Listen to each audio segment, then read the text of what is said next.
maker. I've been a late-night player. I've been broke as a joke. I've been a money maker. I've been a record breaker. Taking credit as an educator. I've been known to spit the flows and make a shaky, shaky thing. Popping, lock, and stop and let it hang. Watch us as we drop this hip-hop, it's like it stays. We make the whole room drop and everybody sing. We want the funk. We gotta have that funk. We kick it old school. We think we're so cool. We take it back to the past. We gonna act a fool. Up jumps the middle finger, make my... Hello, hello, hello. Welcome to Sports Buzz, the Fanatical View. I am your host, Scott D. Lewis, here live in studio. Comcast Cable Channel 23, downtown Danbury, Connecticut.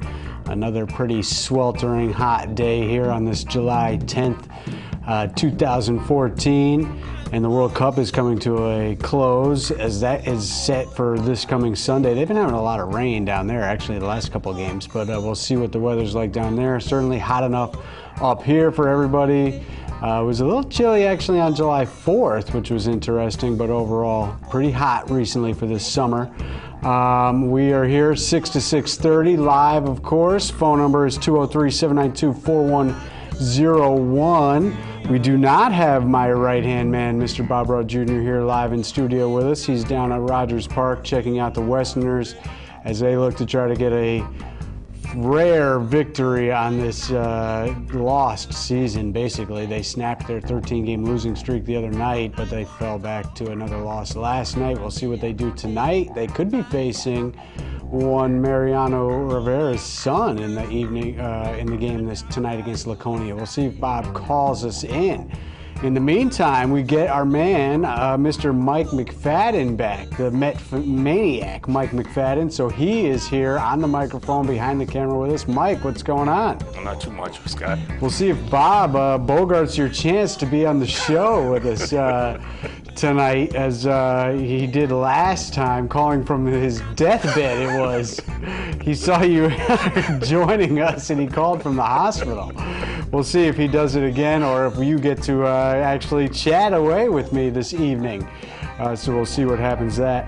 Of course, Mike Toohey is in the control room running things. His show, Expose Cinema, runs Friday nights at 9 and Wednesdays at 1 o'clock. Of course, Bob's show, Spotlight On, is on Tuesday nights at 9, Wednesdays at noon. And Danbury Westerners Roundup is on Thursdays following us at 6:30, and Fridays also at 1:30 after our replay at 1 o'clock. All right, Mike, have you been as crazy about World Cup as I have been? Well, I haven't actually followed it as much, Uh-huh. I was surprised by the score in the other game, beaten 7-1. I mean, Brazil versus Germany in their homeland in the semifinal. Brazil, unbelievable, gets just pummeled by the German machine. The mineshaft comes through 7-1, worst ever beating Brazil has taken in their World Cup history. One of the worst beatings all time in any World Cup, certainly in a semifinal. First time anybody gave up 7 goals in a semifinal. And also, it was the first defeat on home soil for Brazil in 39 years. They had not lost in Brazil in a competitive match since 1975. It was 5-0 by the 29th minute of this game. First time anyone had scored 5 goals in a half, and that came in the first half of this game. 7-1 beatdown by Germany over Brazil. Coming into the game, it was, all the talk about what was Brazil going to do without their leader, Neymar. They were also without their defensive leader, Thiago Silva, who was suspended due to his bookings in the previous games. Neymar suffered the fracture of his vertebrae in the game against Colombia late, took a knee to the back, and he was out. So you knew they were going to have some trouble possibly offensively. You did not think, however, they would completely collapse under the pressure and under the onslaught at the hands of the Germans. A 7-1 complete embarrassment Brazil suffered in this game. It was crazy watching the game. I know all the tweets and the texts and everything were flying. You could not text your friends fast enough as the goals kept coming. A friend of mine was on the train. I'm giving him score updates. I would send him 3-0. No, wait, scratch that. 4-0. No, wait, 5-0. as they just put the beat down on them, and Germany heads to an 8th World Cup final after defeating Brazil 7-1. And their road to the finals, they also, over the weekend, had to beat France, and that was a tightly contested game. 1-0, Germany took out France, and France really looked good coming in to that quarterfinal, but they had no answers whatsoever for the German defense. They bottled them up completely. Very few opportunities for the Frenchmen as Germany beat them, and there was no revenge for France from the 1982 defeat at the hands of the West Germans, when their goalie, Germany's goalie, basically decapitated a player as he came out of the box, knocked a man unconscious. I went back and looked at the footage of this. It was unbelievable. German goaltender in 1982. He took out a French player, knocked him unconscious for 30 minutes, broke his jaw, sent 3 teeth out of his mouth on a collision where he put his shoulder, forearm, elbow right into his face. Unbelievable. So no redemption for France in that quarterfinal. Brazil had to get by Colombia to get to the semifinal to face Germany. And that game was not without controversy. There we see Neymar down on the turf as he took that knee to the back. The controversy really was the fact that Colombia was robbed. They should have scored the game-tying goal. They were down 1-0 in the second half. They scored what appeared to be the game-tying goal to make it 1-1.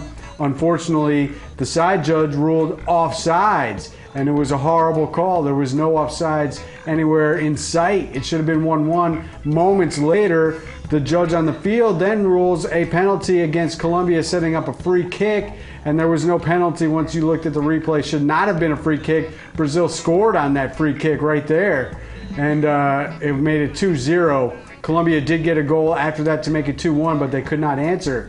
But it was really should have been a 1-1 game as we went to the final 20 minutes, and everything changed with the 2 quick calls by the refs. And there we see Neymar right there. And clearly, I think, as bad as the 7-1 beatdown is, and Brazil certainly has taken the brunt of criticism throughout the worldwide international soccer speaking people here, but they clearly had lost their heart when their leader Neymar went down, and they gave up that early goal about 10 minutes into Germany.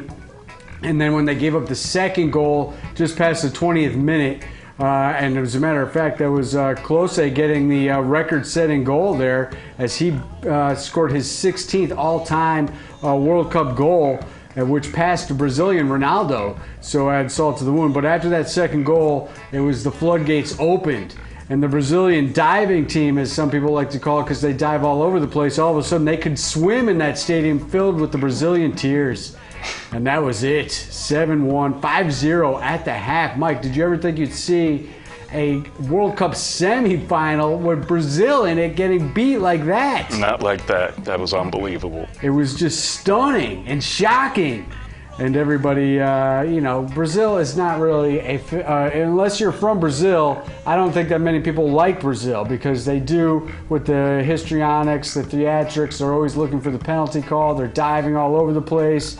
Their fans are loud, boisterous, cocky, arrogant. In the Danbury area, we certainly see them running out into the streets. I'll never forget 1994, your World Cup being played on American soil, USA versus Brazil, living on Triangle Street, sitting out with my friends watching this game against Brazil in the quarterfinal. And Brazil scores to take the lead, and the neighbor comes running out, Brazil, Brazil, greatest team in the world, Brazil, Brazil. We're in America watching the game, and we got to deal with Brazilian fans running out into the street while they beat America. I'll never forget that. And of course, every time there is a World Cup, we know the streets are crowded with Brazilians honking their horns, streaking up and down the roads, which I do actually mind, because that is the way it's done in all the international locations. All the countries do that. I happened to be in Europe in 2008 for a Euro Cup, and after every game there was people on the streets cheering and shouting after each team victory with every country represented. So Germany will face Argentina for a record 3rd time in the finals.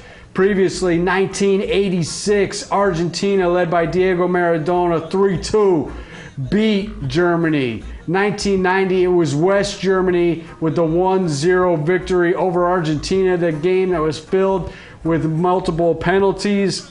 Argentina finished that game with only 9 men on the pitch, 2 men sent off, and a penalty kick with the 5th minute, with the penalty coming in the box against Argentina, gave West Germany the 1-0 victory. Argentina had to get by the Netherlands, and they had high drama to do it. First ever semifinal of World Cup that went scoreless through extra time, 0-0. They went to penalty kicks, and it was Argentina coming up large with the goaltender making the huge saves. Got the save on the first kick, and that set the tone right away as Argentina coolly and calmly stepped up into the box. Messi delivering the first to make it 1-0, and then after they converted a couple, Argentina got another save for the commanding 2-save lead in the penalty kicks, and that was all she wrote as Argentina won, defeating the Netherlands 4-2 on penalty kicks. There would not be a second penalty kick survival by the Netherlands, as they did that in their quarterfinal against Costa Rica, the Ticos. That game was actually quite amazing, what took place in that penalty kick, but we'll get to that in a second. Argentina advancing. They are 4-0 all time now in semifinals. They've won 2 World Cups. They lost that one to West Germany. We know they also won in '78 when that was played in Argentina against the Netherlands. As a matter of fact, Netherlands could not get their revenge against them. The Netherlands, the team, probably the best team that has never won. They've been to 3 of the last 4 semis. They made it to the finals last time.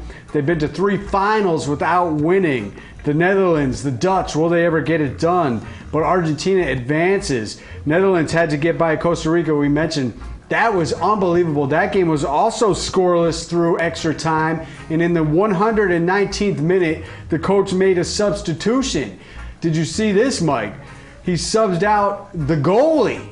After 119 minutes, he went to the bench. He basically went for a closer. If it was like a baseball situation, he pulled a goalie off the bench to stop the penalty kick. Wow.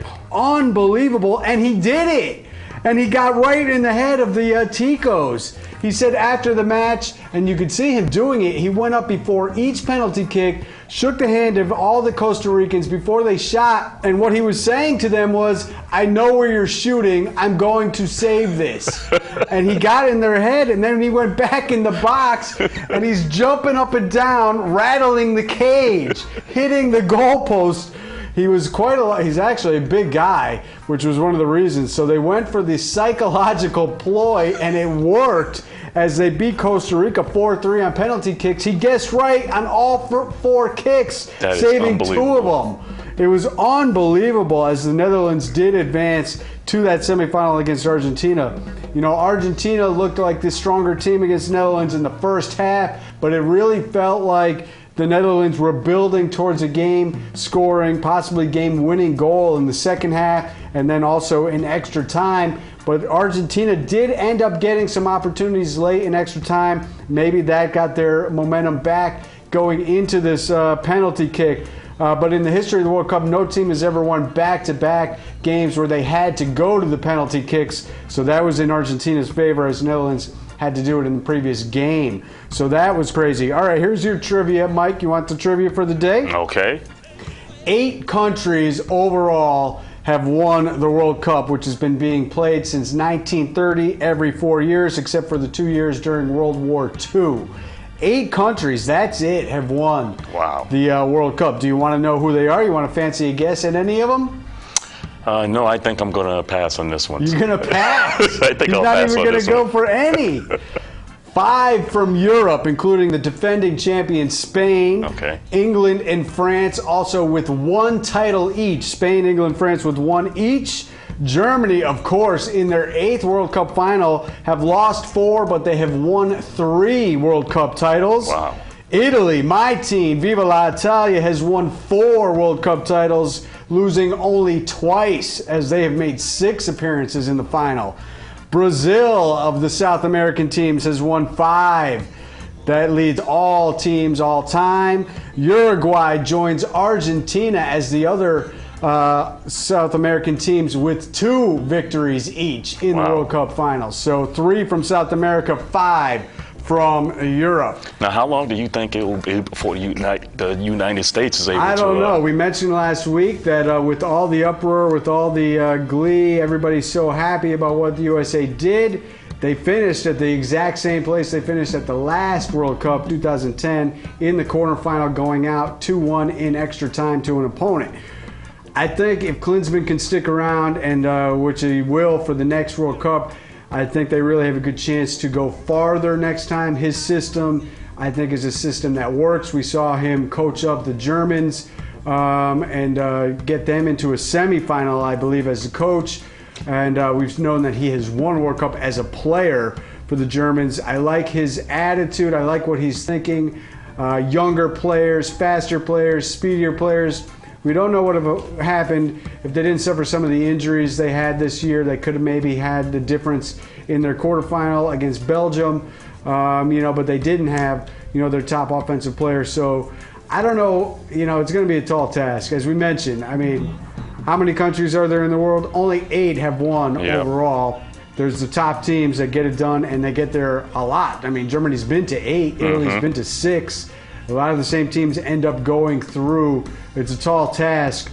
The problem with U.S. soccer is that perhaps the top athletes in this country are playing football, playing basketball, some playing baseball, maybe even some playing hockey. But they are making inroads. The strength of the sport, popularity of the sport is certainly growing. It's a tall task, though, to win it all, as only 8 have done it. All right, let's move on to baseball. Something more American, and maybe something Mike can get a little more chatter with me on.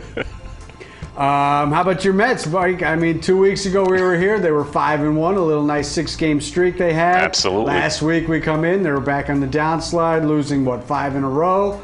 But here we are again, 4-game winning streak, winning 5 out of their last 6. They moved to 42-49, 8 games back of the Division 7 of the wild card. What are you thinking of your Mets right now heading into the All-Star break? I think if they can, just keep this run going, the fact that they were able to, win the first 3 games against Atlanta is great. Yes. Because the Atlanta has, over the years has been one of their, big problems. And to be able to do that, and the way that pitching staff is starting to come together now, I mean, I think they're really moving in the right direction. I think they, need to make some moves as far as some hitters on the team, but pitching-wise, I think they're coming together. With the trade deadline looming late July, will they make a move for somebody, or will they stand pat, or will they be sellers? I don't think they're going to sell off necessarily anybody, although Bartolo Colon would look good for a contender. Some guys like that. Well, you know what I think? I think if they can get closer to, let's say, 500 by the All-Star break, and if they're maybe let's say 4 or 5 games out of first place, then I think they might make a move, They get the Marlins for 3 games after finishing this 4-game series with the Braves tonight before the break. The nice thing also in this nice streak, finally having some home power. Absolutely. Home runs at home. 9 straight games, 10 straight games hitting a home run at Citi Field. We know they've had that big, huge problem not hitting home runs in Citi Field. They actually lead the majors right now with 12 home runs in the month of July. So that's a nice thing for the Mets as well. I like to see Kirk Neuenhuis is being used a little bit more. Still not playing a ton, but he's getting used a little bit. I like him as a player going forward, 337 battering average in his limited time. But Murphy is hitting 297. You got Lagares at 288. Wright is only hitting 276. He's got to get that average way over 300. Only 7 home runs as well for Wright. And Lucas Duda with 13 home runs, batting 260. We have a phone call. Let's see who is on the line. Hello, caller. You're on the air. Thanks for calling. What's going on? Hey, how you guys doing down there? Not too bad. Is this my long-lost Joe Jet Met Gent fan calling in? Is this the man with blazers? Who am I talking with? Not the man with blazers, has that nice show on another network that we will not talk about. You're talking to Sports Buzz here. What's going on? What do we want to talk about? You guys at least got clothes on down there? What's going on? Yes, we do. It's a little warm in the studio. We're wearing shorts and a t-shirt. How's that work for you? Not men in blazers. You got anything you want to chat about, Joe Jet Metnet? I'm talking about that flight. That's what I'm talking about. It's going to be a long way for you guys. What are you talking about? Aren't you guys down with the cup? No, we're not down in Brazil. We're coming to you live from Danbury. The flight back from Brazil will be long for others, short for us. Joe apparently working out some comedy routines for us, bringing in the humor from the men with blazers. What else you got for us, Joe the Joke Man?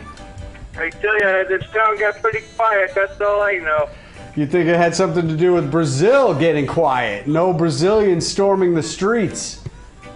Unbelievable. What a game. You ever see a demolition like that? 7-1. I do not believe I have seen anything like that in a World Cup semifinal. Certainly not from the powerhouse Brazilians. What did you think? I mean, how crazy was that?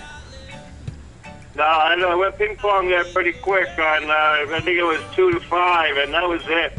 That was It was 5 minutes of shame. 5 minutes of shame. It went from 2-0 to 5-0 in about 5 minutes. I think the tears were too much to see. I mean, I couldn't like the tears. The tears were flowing from the Brazilian fans with their outpouring of joy and emotion for Neymar, and then all of a sudden the sudden defeat at their hands. The tears were flowing hard and for long into the night, and then the rains, the skies opened. Maybe the gods were even crying down on Brazil. I think the guys are crying down on those Argentinians. How about them men in blue and white? I know you and your family are big Argentinian supporters. I've been seeing that firsthand. How are you feeling about this World Cup final, Joe? What do you think of Argentina and Messi leading the way? Will they get it done? Will they need a hand of God like the one from Diego Maradona? I mean, more than the hand of God, I think, against Germany. It's going to be a close game. We'll leave it at that. Argentina has been getting by with 1-0 victories, penalty kick victories. Germany seems to be scoring more goals than that. Well, we need more offense out of the men in light blue. I tell you, it's going to be a good one. I'm gonna have to just put all the eggs in the basket though and root for the home team. Home team, America? Or your home team, your wife's home team of Argentina? You're going for Argentina, I know. Yeah, I know that you're going for Argentina. All right, this is the strange circumstance. I've been watching the games with the Argentinian headquarters based in Danbury, and I will suddenly be watching the World Cup final at the German headquarters in Cape Cod with my wife's family who are all German. So I don't know how this is going to play out. I might be banned from Joe Jet Metnet's house after this one. Just get all I can ready to rush out on the court. All right, you got anything serious you want to talk about? Or you got any more jokes for us, or are we going to move on? You want to talk about the Mets, Joe? I know you're a big Met fan. We're talking Mets over here. The last Mets game I watched was with Kingman. Dave Kingman? Yeah. I heard your boy Ronnie Darling getting interviewed on the radio today. Oh yeah.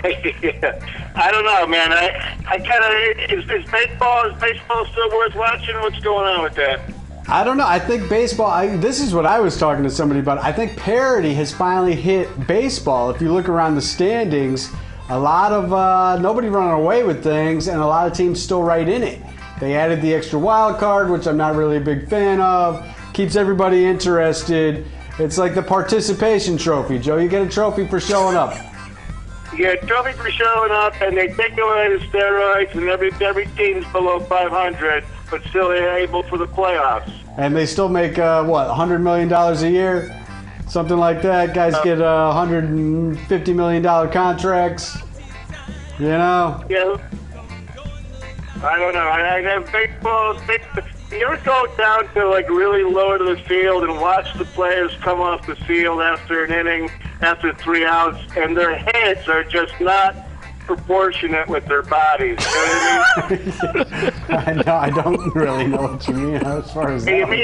I really think the bobblehead idea was to kind of unconsciously, kind of like identify that these guys are just monsters, 10 years ago, but I'd like to see what some of them are bench pressing these days. What's Barry Bonds' hat size right now, Yeah, really, exactly. I mean, it's kind of crazy. Look at Arnold Schwarzenegger, that guy. Yes. I will crush you. Does he play baseball? No, he does not play baseball. I think he's back in the movie business, though. Maybe, let's go political for a second. Too bad Ronald Reagan didn't go back into the movie business after his run in politics in California like Arnold. Things could be different in this country. Oh, boy. You got me going political, Joe. Unbelievable. All right, we only got a couple of minutes, Joe. If you got one more joke, we'll let you go. Otherwise, we're going to have to wrap this show up. No, the only joke I got is, I don't have any PG, 14, 13, whatever it is. But I'm going to keep it clean and just, we'll say go Argentina. Let's go. All right, you're pulling for Argentina against Germany. We'll see how it goes. I'll be rooting for you and your wife and your kids. It's going to be a great game. All right, thanks for calling in, Joe. Knock it out. Joe Jetman. Joe the Joke. Dave Kingman. That's a name from the past. If you want, one day we'll get Joe on the air and we'll do a 1980s only baseball show. Wow, it's going to be short. And he'll have lots to talk about. If we do current stuff, he's a little bit lost on that one. But he is into the soccer, that's for sure. All right, how much time we got left? Not much. All right, Wimbledon wrapped up. We kind of skipped over our baseball stuff. Hats off to Novak Djokovic winning his sixth major title, beating Roger Federer in a classic. That was a 5-setter. And Kvitova won her second as well on the women's side. Tour de France is going on, NBA free agent wheelings and dealing. Where do you think Melo's going? Is he staying? Is he going? You know what? Something tells me he's going to stay with the Knicks, It's kind of what they're leaking lately. Bron, what do you think? Back to Cleveland or not? Or is he just toying with them, just torturing them? You know what? I think his best move actually would be to go to Cleveland. I don't know why he's taking it this far. If he's not going to go back, he's just going to kill them if he doesn't go back after what's happened in this past week. Because I'd be surprised if Bosch doesn't sign with Houston. Yeah, he's got a big offer from Houston. All right, I think we are out of time. That's it. We are on vacation next week. And then we'll be back trying to do tape shows after that. So take care and enjoy the World Cup final.